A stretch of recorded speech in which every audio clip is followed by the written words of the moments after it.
Senhores, colegas deputados, imprensa, galeria, povo do Maranhão, todos que nos escutam agora, é importante a atenção a este pronunciamento, tendo em vista que é uma reflexão sobre as nossas ações. Deputado Edson, deputado Wellington.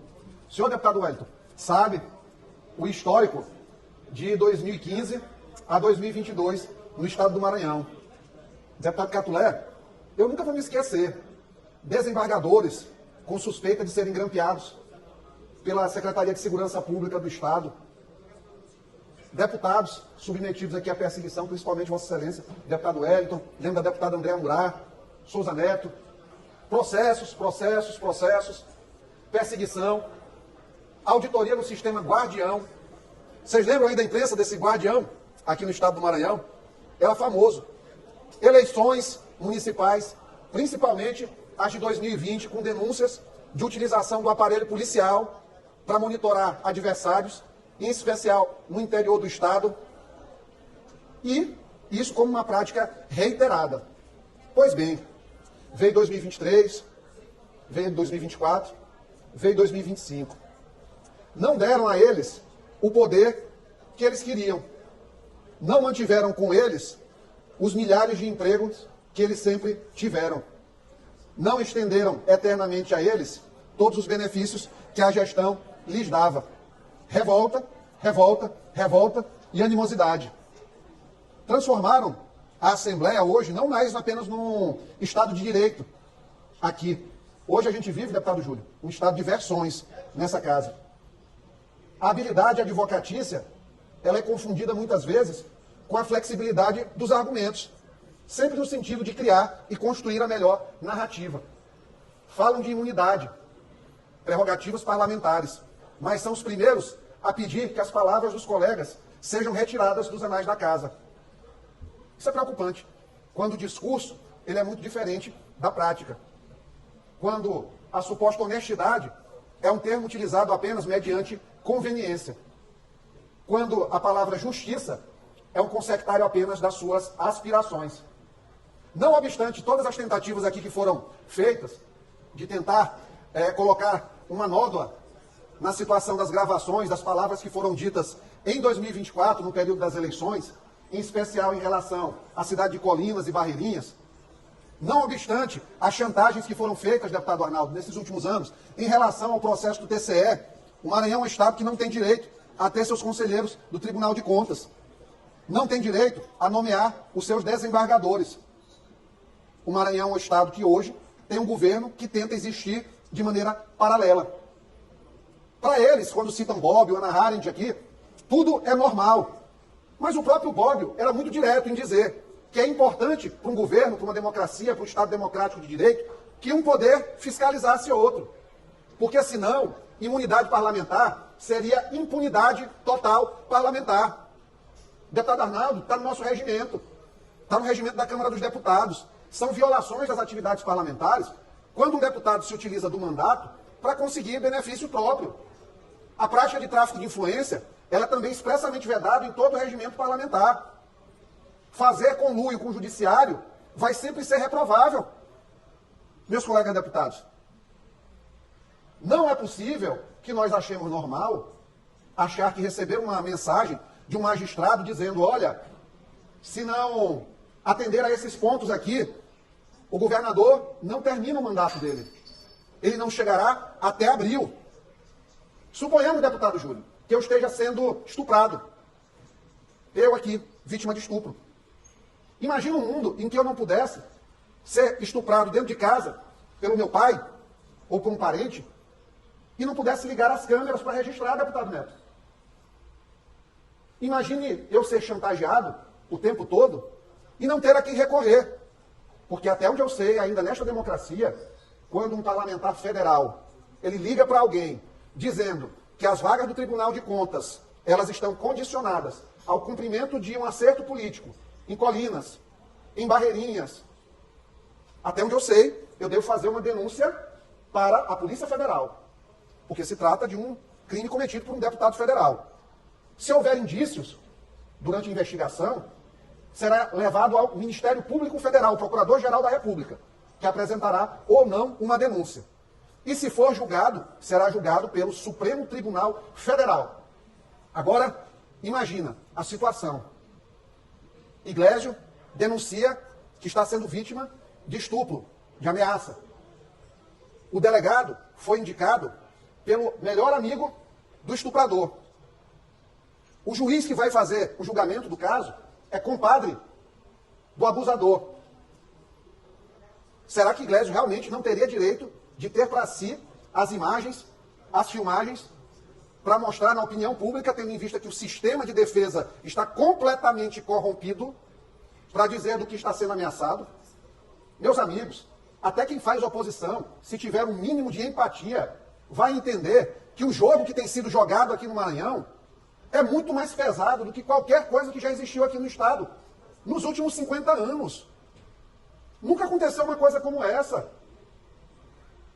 O governador do Estado, entre acertos e erros e defeitos e problemas e virtudes, ele não consegue governar. Ele vai fazendo aí todo dia, com grande luta, um esforço gigantesco para governar. Nós temos partidos aqui no Maranhão que hoje têm suas decisões vinculadas a desígnios e desideratos do ministro do Supremo Tribunal Federal maranhense, aqui, do Estado. Mas, eu sempre disse isso aqui ao pessoal do governo, com quem, vez por outra, tem a oportunidade de dialogar. Vocês estão lidando com pessoas altamente perigosas. Por quê? Primeiro, são muito inteligentes. O primeiro reconhecimento que se faz a um adversário é a qualidade dele, para que o menosprezo, deputado Arnaldo, e os sentimentos jamais seguem a visão e impeçam a pessoa de entender o que está acontecendo. O Flávio Dino tem projeto presidencial. Todo mundo sabe disso, que convive com ele. Para ser hegemônico no país e chegar até lá, o primeiro passo para qualquer político é ser hegemônico no seu estado. E é por isso que ele não abandona os assuntos da paróquia em São Luís. No Maranhão, em Barreirinhas, em Colinas, em Pastos Bons. Onde tiver uma paróquia a ser resolvida, ele vai querer participar.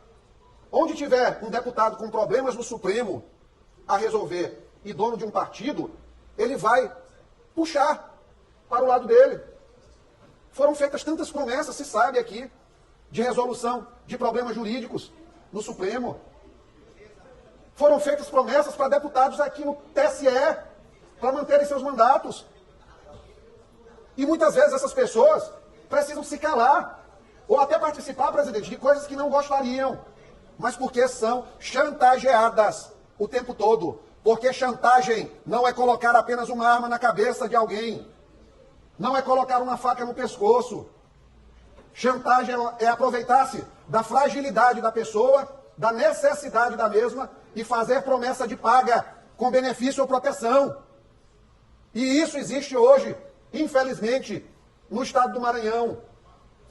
O Supremo Tribunal Federal hoje é um órgão político, estricto sensu. Não é controle constitucional. Não é revisora de instâncias superiores. Infelizmente não é. E agora querem fazer aqui a construção de versões. Versões. Todo mundo sabe. Colocaram Márcio Gerri, Saraiva Barroso, Diego Galdino, Rubens Pereira. Se sabem os conteúdos dos áudios. Boa parte daqui já ouviu. A imprensa, desde o ano passado, sabe o que aconteceu.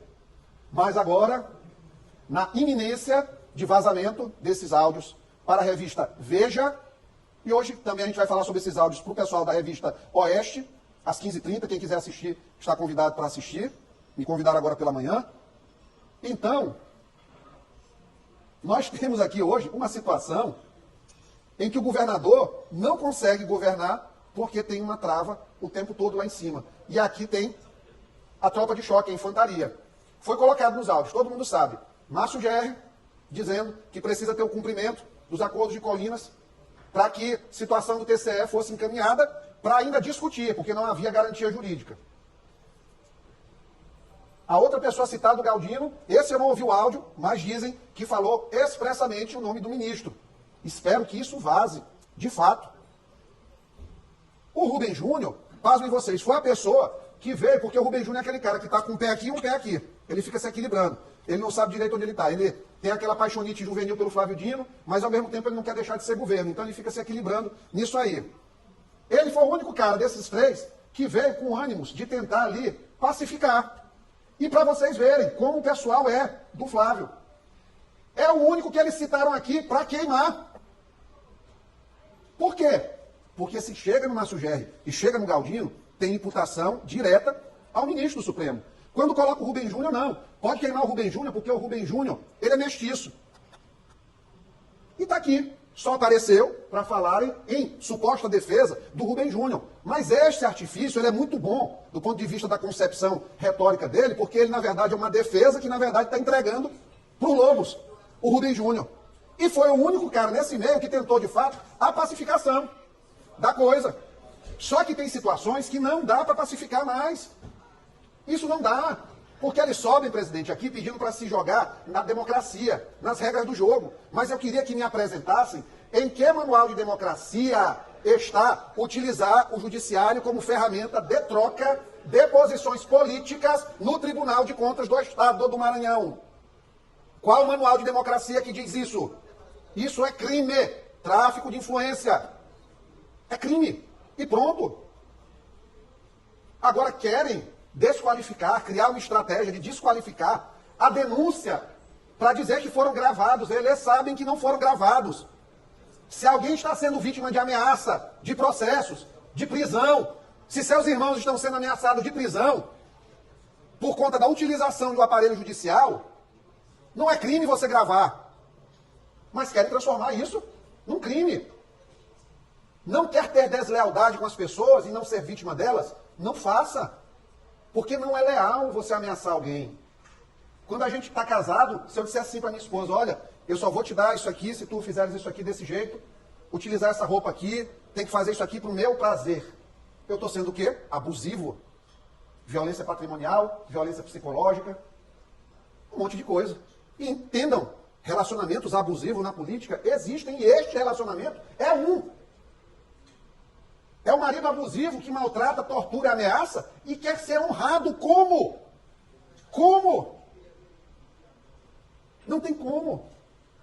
Não tem justificativa. Não tem como tentar inverter a vilania aqui e dizer, não, o Brandão é o perseguidor. Olha pro Brandão, cara. Eu já cheguei aqui e falei um monte de coisa do Brandão. Nunca tive um prejuízo com ele de relação. De dizer, manda perseguir, manda tratar mal, manda não resolver emendas. Os instrumentos de coerção que existem aqui. E olha que tem dia que eu fico chateado com o governador. E aí? Se fosse do outro lado, o que vocês acham que acontecia? Vinha aqui o líder do governo, botava pressão em todo mundo, chegava bem ali sentado, você sentado, e, rapaz, assim não dá, desse jeito as coisas não vão andar. E era assim, feito assim, a semi-extorsão em plenário. Assim era feito. Aí vamos lá. Preste atenção. Saíram em defesa aqui até dos servidores da Cifra, que muito provavelmente, tem que esperar a conclusão, mas mexeram no sistema lá para fazer alteração de dados. Subiram para defender esse pessoal. Como já subiram para defender outros malfeitores aqui, quando o malfeito era contra o governador. Muito bem. Ninguém se escandalizou quando o seu Gibson, o assassino lá do Tech Office, estranhamente aqui, depois de... matou o cara do Tech Office, o Bosco, matou mais um depois, para ver como foi a coisa. Fez umas 10 versões do depoimento. Estranhamente, quando foi importante para eles, imprensa, ter uma ferramenta de chantagem contra o governador, em menos de 3 dias eles conseguiram tirar o Gibson de Pedrinhas para levar para um presídio federal, com base no depoimento da esposa dele. E da mudança, da 11ª mudança de depoimento. Será que a gente não está entendendo o jogo que está sendo jogado nesse estado, a profundidade da coisa aqui? Nós estamos chegando ao ponto de dar voz e vez ao subterrâneo da sociedade, a assassinos, confessos, a criminosos, em meio de um estratagema para validar um plano de chantagem institucional, de violência judicial. E ainda tem coragem de vestir o capuz da candura e falar que em democracia, em prerrogativa parlamentar. Meus amigos, por favor, vamos colocar a mão na consciência. Porque nós um dia não seremos mais deputados. Mas nós não podemos ter, presidente, vergonha das pessoas que nós somos. Porque os sacrifícios que a gente faz para defender o indefensável, para ter essa fluidez de princípio todinha. Vai para cá, vai para lá, vai para cá, vai para lá. Aqui é legal, aqui é ilegal. Aqui é democracia, aqui não é perseguição. Isso nos faz menores. E tudo que o parlamento não pode é se diminuir. Ele diminuindo a si mesmo é nocivo. Porque lá fora já existe uma opinião pública que muitas vezes, com razão, tenta diminuir o trabalho dessa casa. Olha, tudo tem limite. Tudo tem limite. A gente vê, às vezes, situações como essa da Conafé. Olha o malabarismo que está sendo feito para dizer que o governador tem a ver até com o problema da Conafé, cara. É demais. Aí quando chegam os respiradores que nunca foram entregues no Maranhão, não, ninguém é culpado. Secretário de Saúde à época não é culpado, o governador fez querendo fazer o bem, Rui Costa fez porque era presidente do consórcio Nordeste, quis fazer o bem. O caso cai para o próprio ministro, que era governador na época, ele não se dá por suspeito ou impedido. Jesus do céu! E estão achando que isso é normal, cara. Nós estamos vivendo uma ditadura. Vai ter eleição ano que vem só para enganar besta. Para você ter a impressão de que vota e faz alguma coisa pelo país mudar. Mas quem muda hoje o país são aquelas 11 cadeiras do STF. Quem governa hoje esse pessoal não tem mais nem pudor. Hoje está lá no UOL, candidato de Rodrigo Pacheco, candidato de Flávio Dino, Alexandre de Moraes, Gilmar Mendes e mais um lá, Rodrigo Pacheco. Candidato de Alcolumbre. Está lá escrito, Alexandre de Moraes se encontra semanalmente com Pacheco. Janta uma vez por semana com Alcolumbre. Todo enrolado o presidente do Senado. Como é que virou a agenda da semana? Date. Virou date. Presidente do Senado com ministro do Supremo. E as pessoas achando que está tudo normal, que vai ter eleição ano que vem, que vai ter alguma transformação. Não tem. Enquanto não der um mandato de tempo definido para esse pessoal, não tem jeito. Esses caras vão ficar 20, 30 anos ainda no Supremo. A nossa geração está ferrada. Quem tem mais de 35 anos, 40 anos, a geração está ferrada com essa perspectiva de poder nefasto do Brasil. A imprensa está aí, escrevendo nacionalmente sobre isso e não tem escândalo. Cadê Reinaldo Azevedo? Escrevia tanto. Cadê José de Souza? Cadê os artistas? Está aí, ó, Rouanet, 12 bilhões. Aumentou mais de 5 vezes. A opinião pública está toda calada, cara. E estão achando que está tudo normal e não está. Sabe por quê? Porque quando a gente perde a liberdade de chegarmos onde queremos chegar, conquistarmos o que queremos e podemos ter, quando há limitadores desse exercício, antes de falar da tal soberania do Brasil, é falar da autonomia e da liberdade do indivíduo. E hoje no país nós não temos. Porque se um governador eleito não pode governar, se um deputado eleito não pode falar, se a polícia não pode investigar, porque tudo agora é a utilização do aparato policial, se o Ministério Público não pode investigar quando é contra eles, porque é perseguição, eu pergunto, onde nós vamos parar? Qual vai ser o destino deste Estado? Como vão ser os próximos 4 anos, 8 anos, 12 anos do Estado? Quando vai ter fim a sede desse pessoal pelo poder? E quando, de fato, nós vamos ter restituído ao povo a vontade soberana de, nas urnas, decidir os seus destinos? Porque hoje, infelizmente, não tem. Crime ambiental, quando é cometido pelos meus amigos, é desenvolvimento. Tentativa de fazer uma obra, quando é feito pelos meus aliados, não é sinônimo de crime. É progresso. E é assim que tem sido conduzido aqui no estado do Maranhão. Culpabilizam as vítimas, desqualificam os emissários, tentam acobertar a torpeza das mensagens. Se querem conivência com isso, não terão. Se acham que essas narrativas vão passar incólumes, intocadas, impolutas, não passarão. Chega um momento que é preciso dizer, chega, chega, não vamos abaixar a cabeça, não vamos silenciar. Presidente, obrigado. Aos colegas da imprensa, bom dia a todos.